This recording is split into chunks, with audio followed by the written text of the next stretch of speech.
This is an introduction to the world of John. No, it's not a game like that, sweetheart. That's better. Rowan, you just sit still here, please. Sit still for a minute or two. There you are. How's that? All right? Oh, yes! As a British Filipino family, we do have some stories to tell. Not quite bedtime stories, but stories anyway. Well, the other strand of story, is that we have decided we want to go to Cebu, and we want to go and live in Cebu. And since Reese has been here, we've been going backwards and forwards every 18 months or so. And last time we were there, we decided that we wanted to settle in Cebu, and we bought some land. So there's that story. In that sense, I'm hoping that this will be informative, maybe a little bit intriguing for anyone who is thinking of going to the Philippines and emigrating. This will be a live story rather than a retrospective story. So we will be making little pieces when we have to deal with big decisions, or when something crops up which we're thinking about in planning our move. Why are we selling our house? So the house is on the market because we want to move to the Philippines, isn't it? Yes. Yes, and we're having mixed success. Why we decided to move to Philippines and not other countries like Spain, Portugal, Thailand, Indonesia? Why Philippines? Well, you might have noticed, but my gorgeous wife, she's gorgeous, yeah, comes from the Philippines, comes from Cebu. Yeah. We've been home every 18 months on average in the last 12 years. And I really love the Philippines. I'd like to live in the Philippines. So, one reason. From a practical point of view, we'll have much more help and assistance in raising Rowan. Yeah, and hopefully a second one. Yeah, a second little one. Hopefully. To be near a family support is very, very, very important to us. I would have liked to be thinking about going to Mindanao, because Risa's family's in two places, Mindanao, where she was brought up, and Mindanao, which is where the family's really from.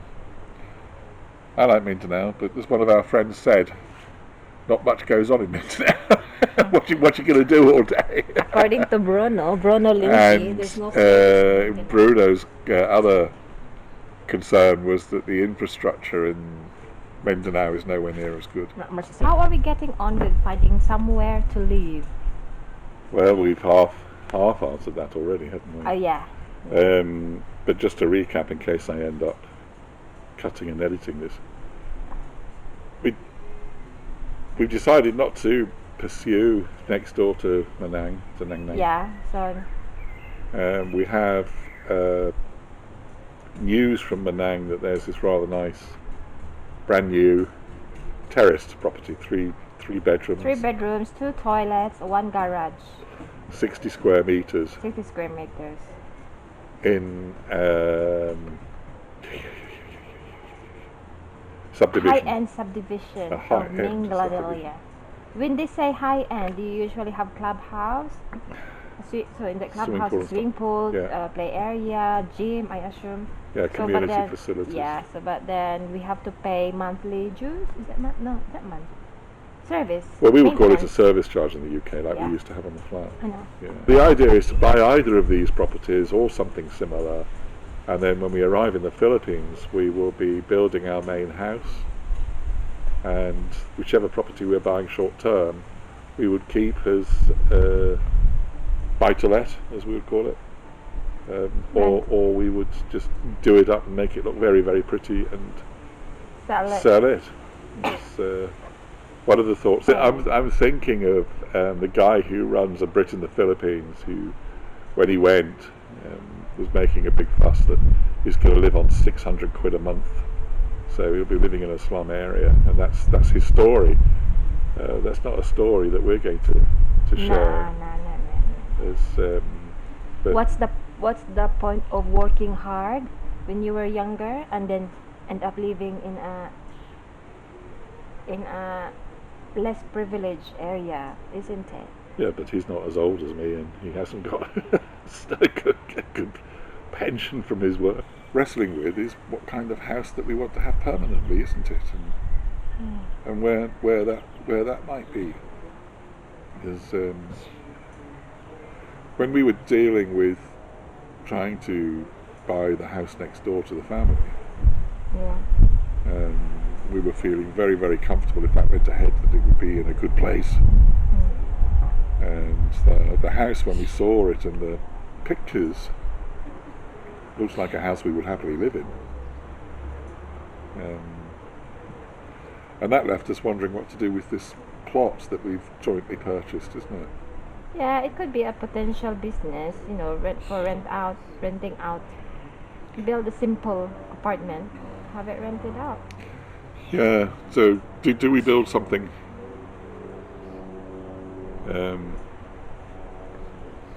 which we can live in for a while until we're more settled and established, dispose of whichever property we have when we first arrive,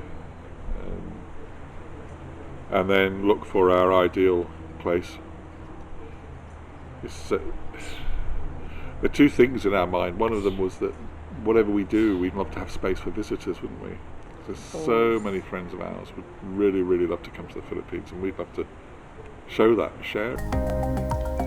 Here is a sketch of the ground floor of a house based on our home in Nottingham, drawn with sweet homes.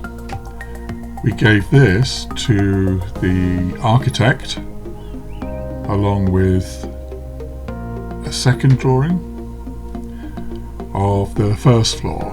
Now this is bigger than our house in Nottingham, but as you can see, it's a structural reflection of the ground floor.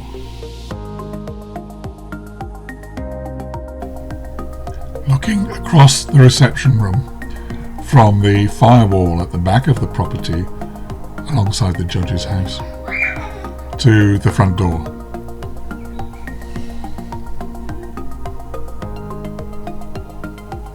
And the architect, in this case DJ, and his colleagues at his business, have made a fabulous job, a really fabulous job of the house and the design. It looks great.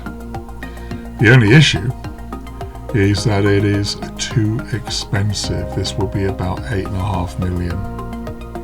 So the search was on for something cheaper or lower cost to build, and we found these on livingbiginatinyhouse.com, a house built from containers. So the container house really inspired us, and we spent some time drawing it, but at the end of the day it was expensive. We started to search for alternatives again, and this is the first one. It's off the list. It's just too like the architecture that was being built in Buckinghamshire when I was a teenager. This has become my favourite.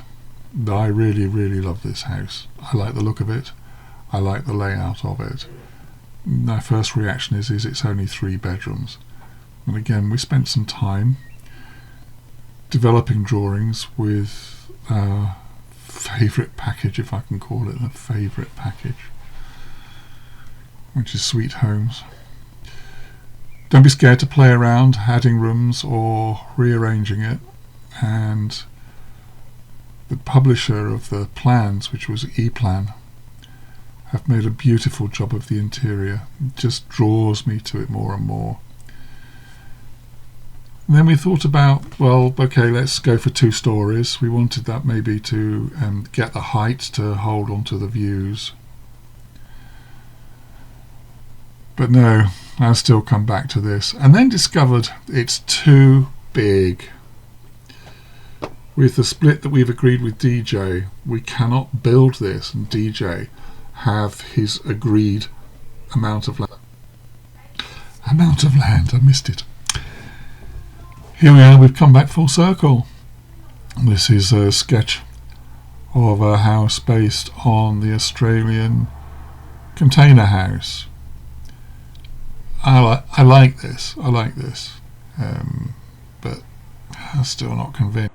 In our last video about our move to the Philippines, #1, we mentioned that we have bought a plot, and we bought a plot jointly with Reese's brother-in-law, with my brother-in-law, and we were going to build our house on that lot. I thought it might be interesting for you to see some pictures of the lot and the buildings which are around the lot, so that if you're interested in going to the Philippines, you can see some idea of what you might expect. This is an aerial view of the lot. You can see towards the right hand side a dark blue roof, and that's a house that we call the Russia House, and that is at the Cebu city end of the plot. It lies roughly east-west. And then we're going to zoom in, and as we zoom in you will see a black line between that blue house and the judge's house, as we call it, so right on the right hand edge. And if you follow, there is a pencil line, so to speak, around roughly the perimeter of the plot.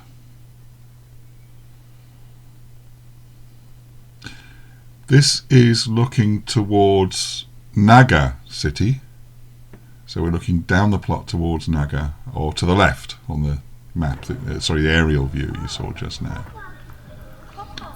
And here we have a video. There's the family, so we're up in the Cebu end of the plot. That was the right hand side of the aerial view, and we're swinging round to see the Russia House, and still being built.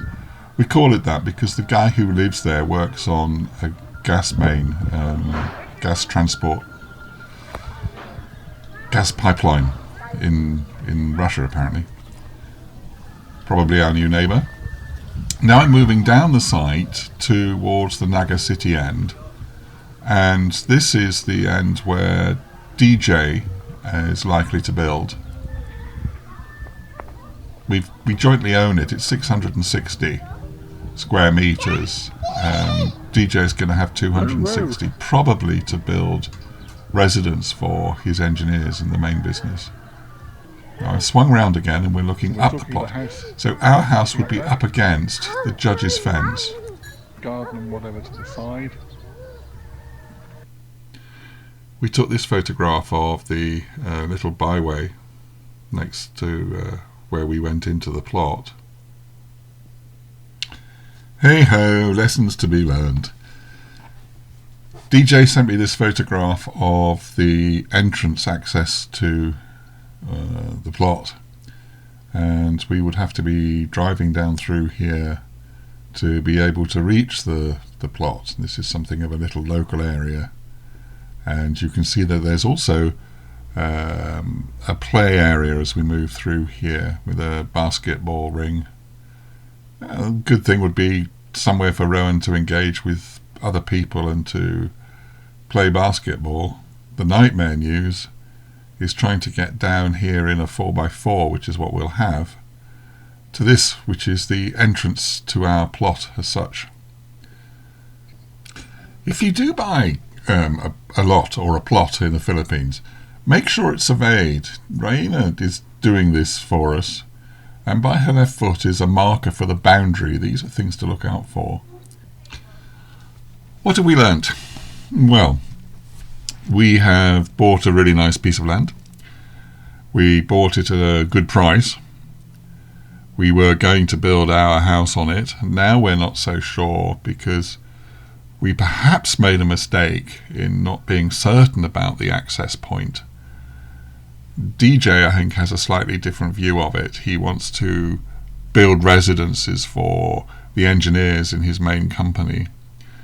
whereas we want to have it as a residential home.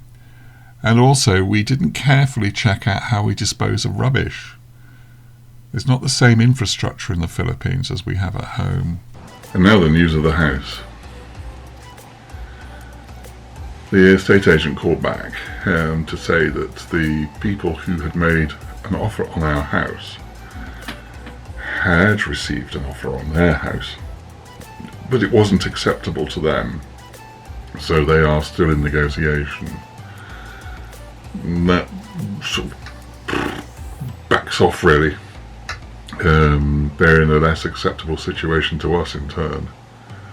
So whether or not the sale of our house develops and goes through depends on whether or not they can reach an agreed price. We'll have to see what happens. There's very little flexibility on our side. Anyway, it's been a bit frantic lately. And I suppose while I'm recording this and talking about being frantic, news on the house. We have now got 2 houses in mind in Cebu, near Mindanao. In fact, 3 altogether, which is rather nice. So Reese's sister is busy following those up for us to see what news there is, or rather, whether or not they're viable for us.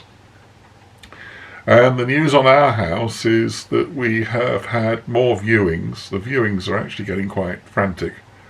And I'm not complaining about that, that's a good thing. And again, we had somebody yesterday who came around very, very keen on the house. I'm actually very keen for them to have it. They're a lovely family. And the little girl will be going to the schools in a couple of years' time, which are either side of us. So that will be very nice.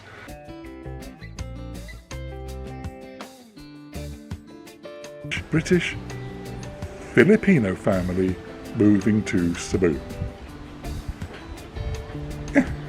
The big news, the big news is that we have now agreed to sell our house. We have an agreement. So we are sold subject to contract, which is rather nice. It's especially nice that we have achieved more than our minimum selling price that we wanted. Not quite got our ideal price. So the first thing is that we've actually now seriously got to think about the logistics.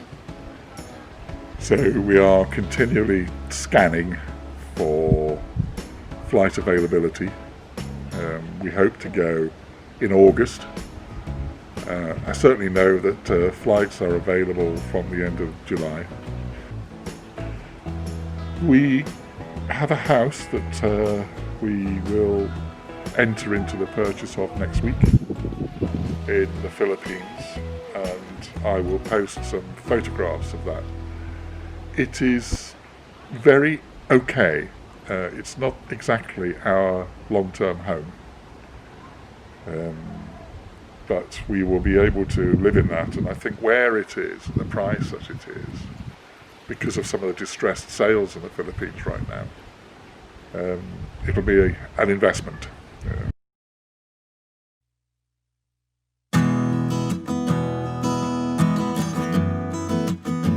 You'll know from earlier videos that we have a plot which we have bought with DJ, and we're still not decided, we're still not committed as to whether or not we're going to build our house on that plot. We are very, very keen, well, I am very keen, we are not so very keen, on the judge's house next door, and again I'll insert a picture so you can see where that is.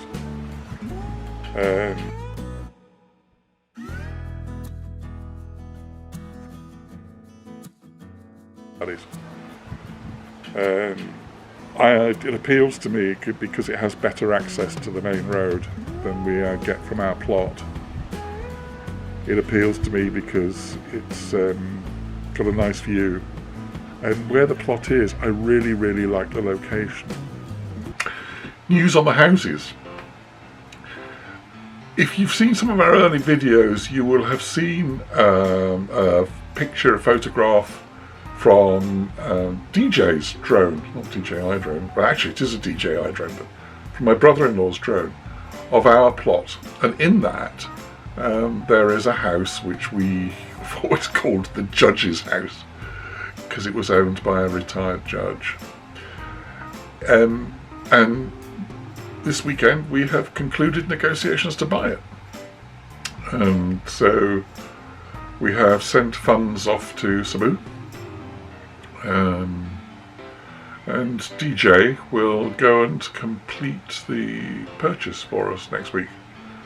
It's just not the same as here in the UK.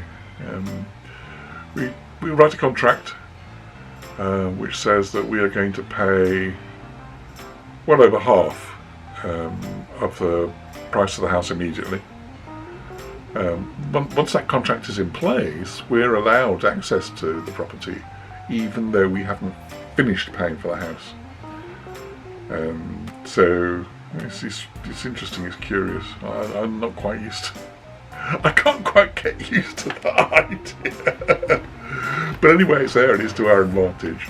The house needs some work doing to it, so DJ will use his building firm to complete that works for us. I think the piece of work we've asked for, which he finds most amusing, is I've asked for electric showers to be installed.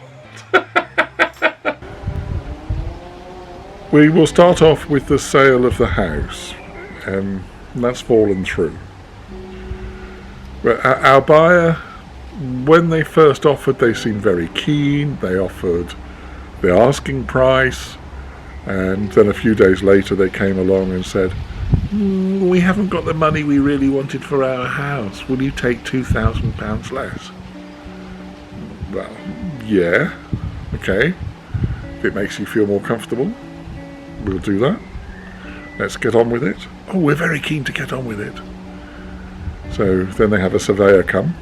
They'd obviously bought the more expensive house buyer survey, so I was anticipating something like what happened next, which was, oh John, there's £4,000 worth of stuff that needs doing on the house. Would you meet us halfway with the expenses? So I said, come on then, what is it that needs doing? Well, there is what was a common building material, an asbestos style roof on the garage. This stuff is not dangerous per se, it's dangerous when you move it. One of their relatives died of asbestosis, so they really don't want asbestos on the garage, and it's going to cost £2,000 to take it off. Well, in their view, it must be done. It's not a requirement. If you leave it alone, it's safe until such time as you move it. So I was a bit and I then said, well, okay, we'll take 1,000 off, but the roof isn't incidental. And then I asked the estate agent to carefully read to me what was in the report that they were grizzling about. And having had a look again this morning, the works that need doing, at absolute most, would be 800 quid. And some of it, I'm really not sure it's relevant. It was all about the surveyor trying to justify their fee.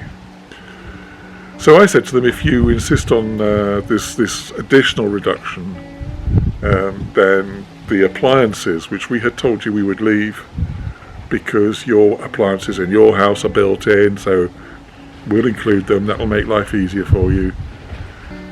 I said we're going to dispose of the appliances. They're not going to be included in the sale. Now I know that will cost them over £1,000. I know that is not something they would want to do. But what did they do Monday morning? We've fallen out of love with the house. We've driven around the area and we're not so sure we really like it. I tell you, they live 1.5 miles from here. They live 1.5 miles away. They know this area. So I was going to get an aerosol, and I was going to write on it, no bull, anti-bullshit spray, but it's a real required here. So, to be honest, cheers. I'm glad to see the back of you. And the sale of the house is not absolutely crucial to our plans. It's not crucial to our plans. I'll put it this way, the loss of the sale of the house is not going to totally screw us up.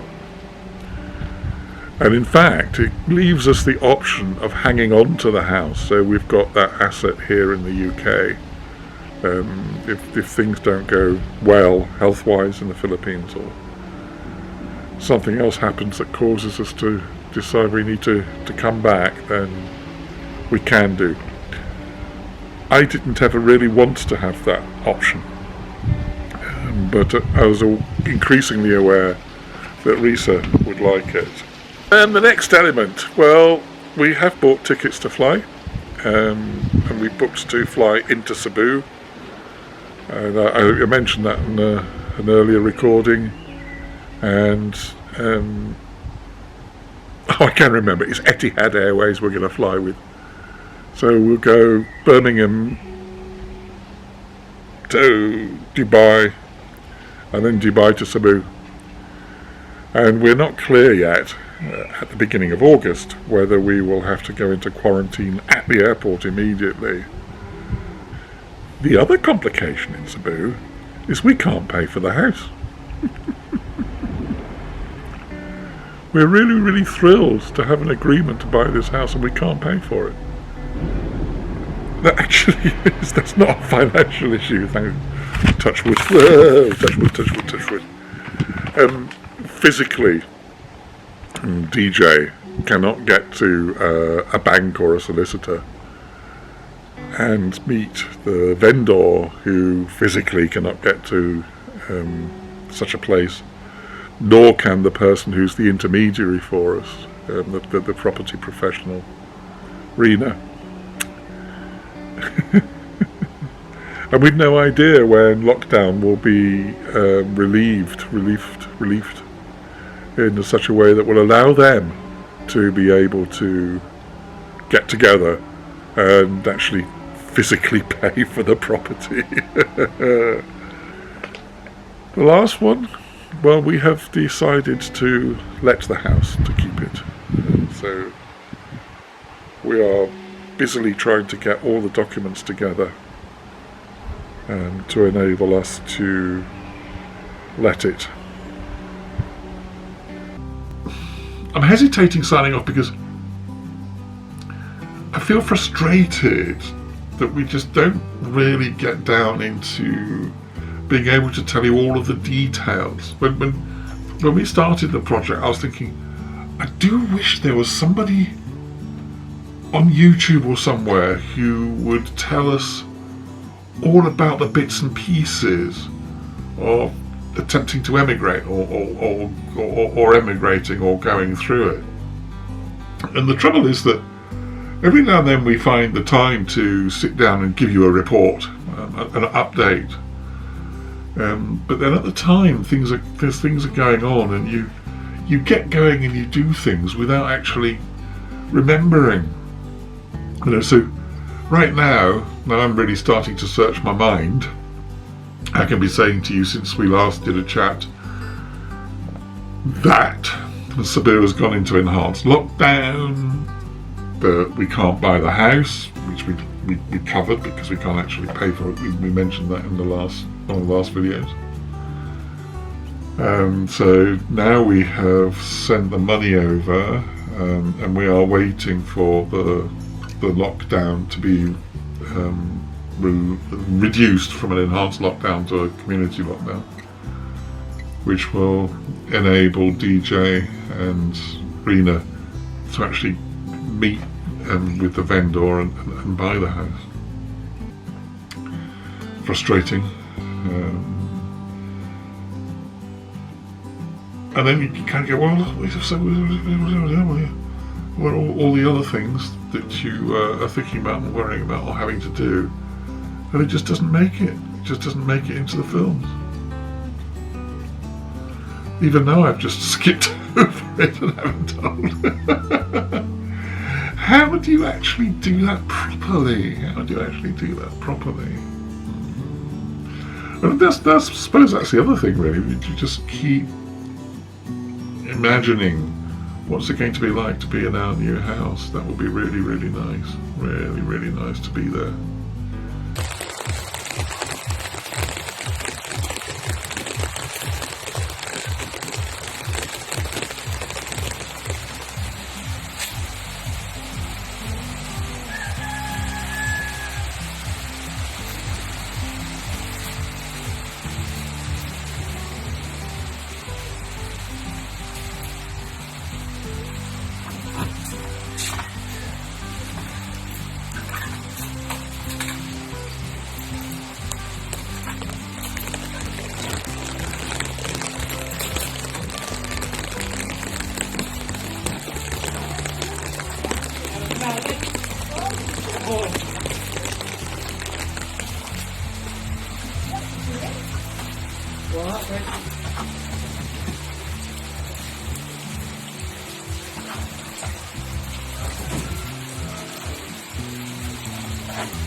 Ano pong lugar eh?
View from above the house.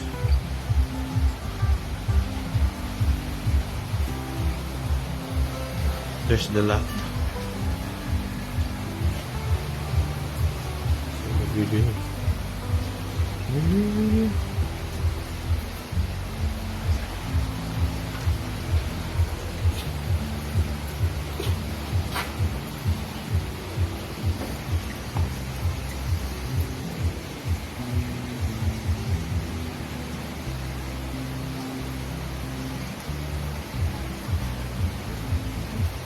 Puro lang lote.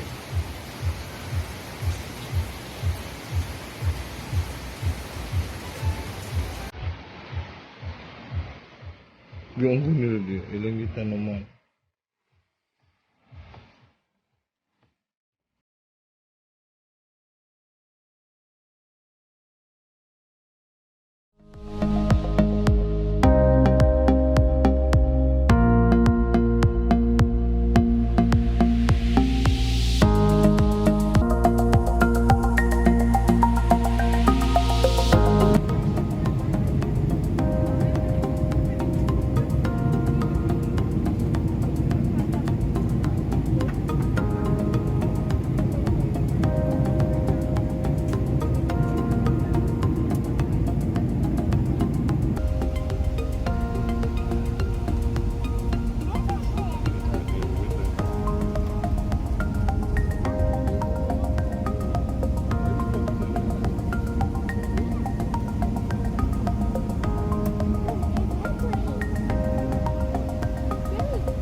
There, darling, your new home. To tell you the story, we got caught by the change in visa regulations. We left the UK with me being allowed to come into the Philippines on a Balikbayan visa on Saturday, and we arrived in Cebu on Sunday to find that I couldn't enter the country because I didn't have a visa. It seems that the airport thinks that the airline should have checked. The airline did check when we checked in, but we still didn't detect that. So I had the horrendous experience. I'll come back to that. But the awful experience of being told that I couldn't enter the Philippines and being put straight back on the aeroplane that I flew in on, leaving Rita and Rowan very, very anxious and upset. So then there was an anxious period of trying to work out where I was going to stay, which Rita managed to solve thanks to our dear friend Cherise. And I stayed in her house in isolation, then got myself a COVID test, which was clear. Managed to find out how to apply for a spouse visa in the Philippines. Did that. So we all spent ages on tenterhooks while that was processed. And a fortnight later, 2 weeks, 10 to 14 days later, I got my visa.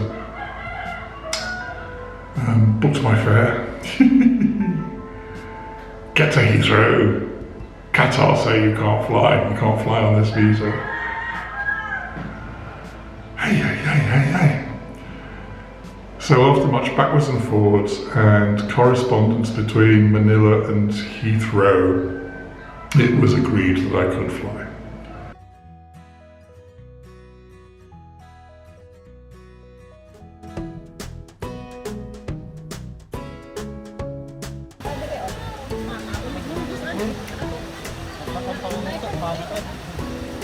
Pan may ikuan limong rice mo sa pansit. Ang pila naman.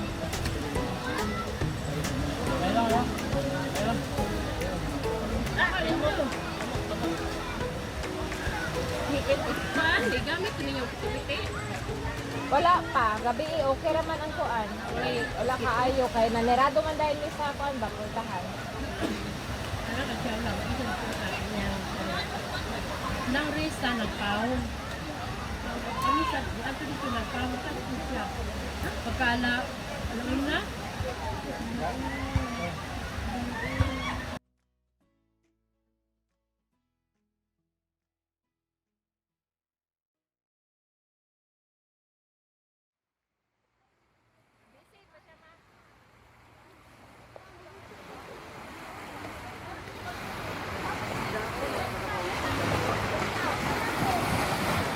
It's just so beautiful. Beautiful. Look at Rowan there. And that's Apart Rowan. from the additions to the soundtrack and a goo-goo. Go, come back here. But I have never seen the moon on the water like this before. Well, I did earlier tonight, but you see pictures of it, and like you are seeing, you see videos of it. But to see it for real, it's just something else.